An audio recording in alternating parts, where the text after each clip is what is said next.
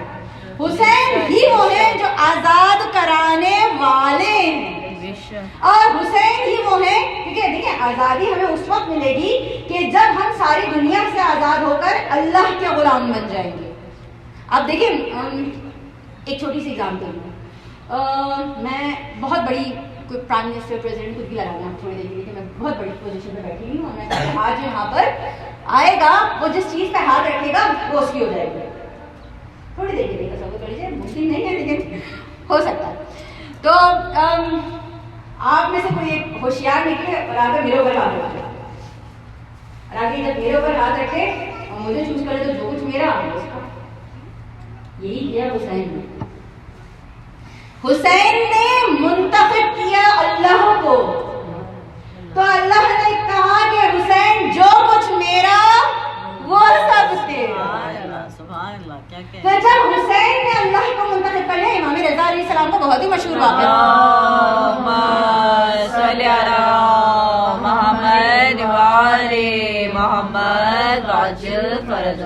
بہت ہی مشہور واقعہ. ایک شیر آیا سامنے تو امام علیہ السلام نے اس کے سر پہ ہاتھ رکھا, اس کو پیار کیا, اسے بات کی. تو جو امام کے ساتھ بیٹھے تھے کم عقیدہ لوگ, انہوں نے یہ کہا کہ امام یہ بھی بات آپ کی مانتا ہے؟ تو امام نے ان کی طرف پلٹ کے کہا کہ اگر تم میری بات مانتے تو یہ تمہاری بھی بات مانتا.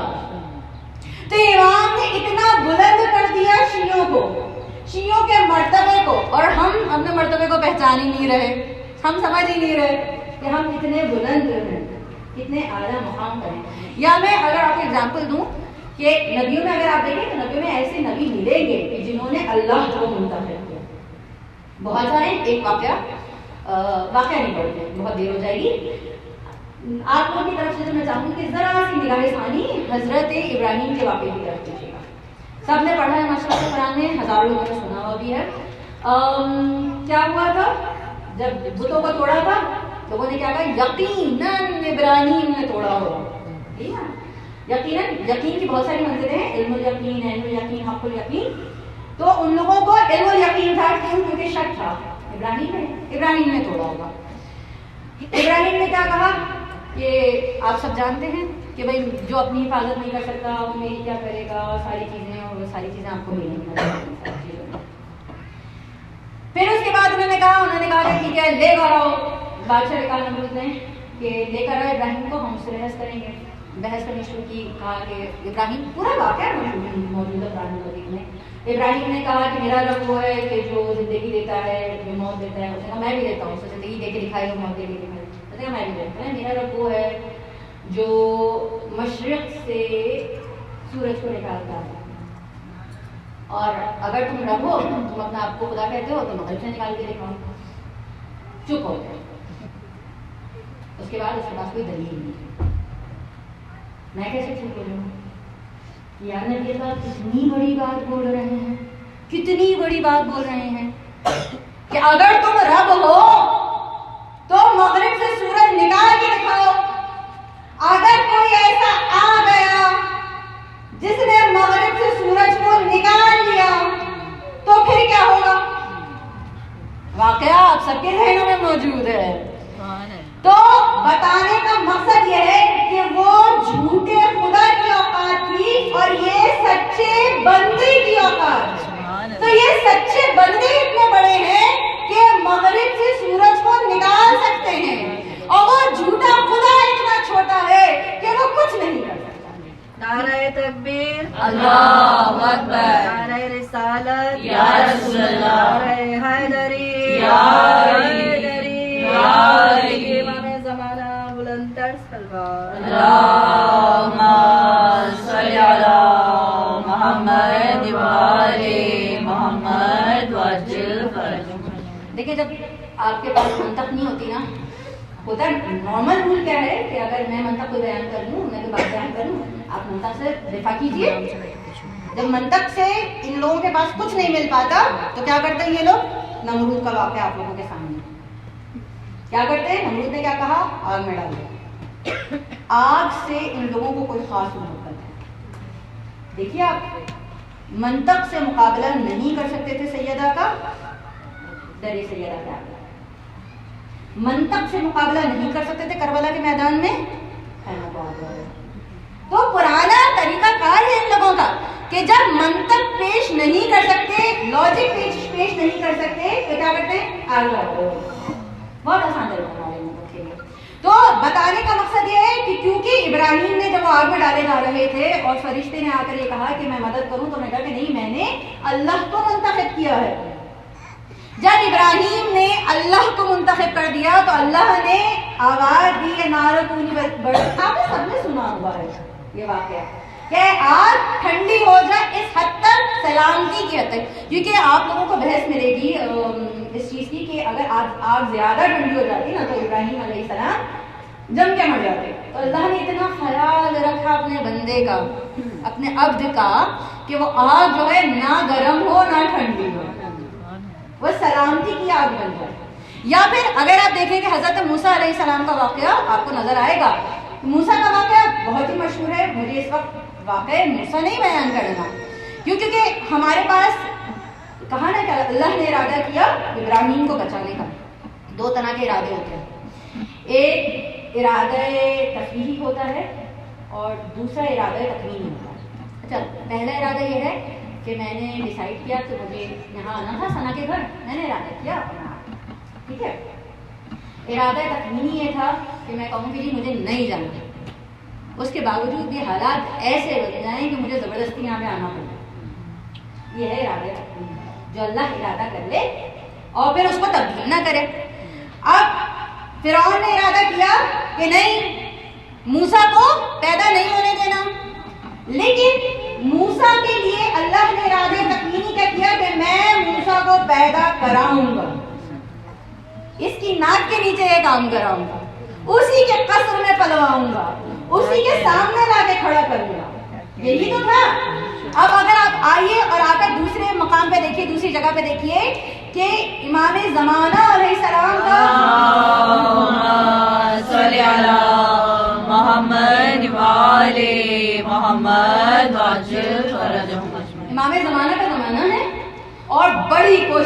کے فرعون کی کہ امام زمانہ نہ آئے، لیکن ارادہ تکوینی کیا ہے کہ وہ آئیں گے بھی اور غیبت میں جائیں گے بھی، اور پھر وہاں سے نکل کر واپس آئیں گے بھی تم لوگوں کے سامنے سارے کام۔ لیکن یہی تو ہے ارادہ تکوینی، اور کیا؟ تو انسان جب خود کو ساری چیزوں سے آزاد کر لیتا ہے تو وہ رب العزت یہ کہتا ہے کہ یہ میرا دنیا ہے اور میں اب اس کے لیے سب کچھ کرتا ہوں۔ دیکھیں ہماری جب روحیں قبض ہوتی ہے تو کچھ ایسی ہے، جیسے میں نے آپ کو تحفہ دیا، پہلے مقام پہ میں سائمہ کو تحفہ دے رہی ہوں اور سائمہ کہے کہ جی مجھے نہیں چاہیے، لے لو، بکواس ہوگا، میں اچھا بہت اچھا ہے۔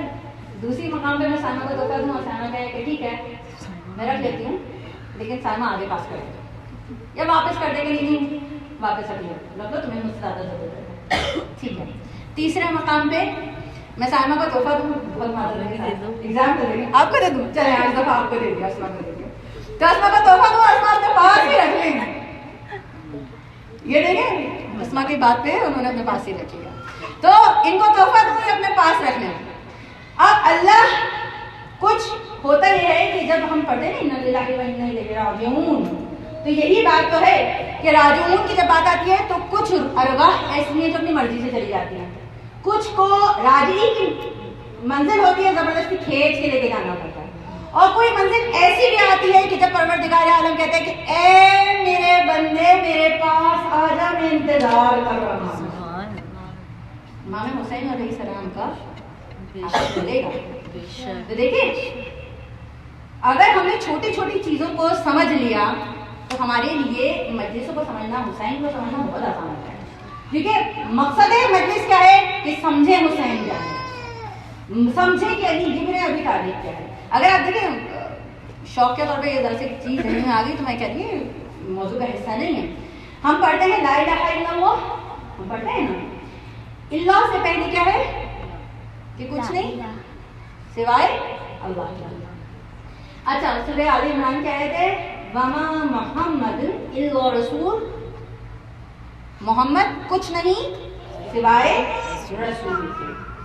اچھا اب اگر محمد صرف رسول ہیں اور کچھ بھی نہیں ہے تو اگر محمد کھڑے ہو رہے ہیں کسی کی تعظیم کے لیے تو وہ رسول کھڑا ہو رہا ہے، اگر کسی کے لیے ناکہ بڑھ رہے ہیں تو رسول بن رہا ہے، اگر کسی کو پشت پہ سوار کرا رہے ہیں تو وہ رسول کر رہا ہے، محمد نہیں کر رہے۔ پھر اگر آپ دیکھیں سورہ قصص، بسم اللہ الرحمن الرحیم، والقصص ان الانسان لفی خسر الا الذین آمنوا، الا سے پہلے انسان خسارے میں، الا کے بعد انسان اچھا ہوتا ہے، اس کو ان لوگوں کے ساتھ ہو گیا جو عمل صالح کر رہے ہیں۔ اب سمجھ میں آیا کہ کیوں کہا رسول نے لا فتح الا علی؟ سبحان اللہ۔ دیکھیں بتانے کا مقصد یہ ہے کہ اگر دل میں دنیا محبت دل سے نکالنی ہے تو دل میں ولایت علی کو اندر ڈالنا پڑے گا۔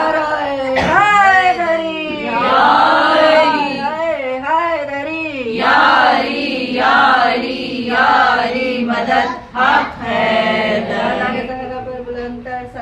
اللہم صلی علی محمد وآل محمد وعجل فرجہم۔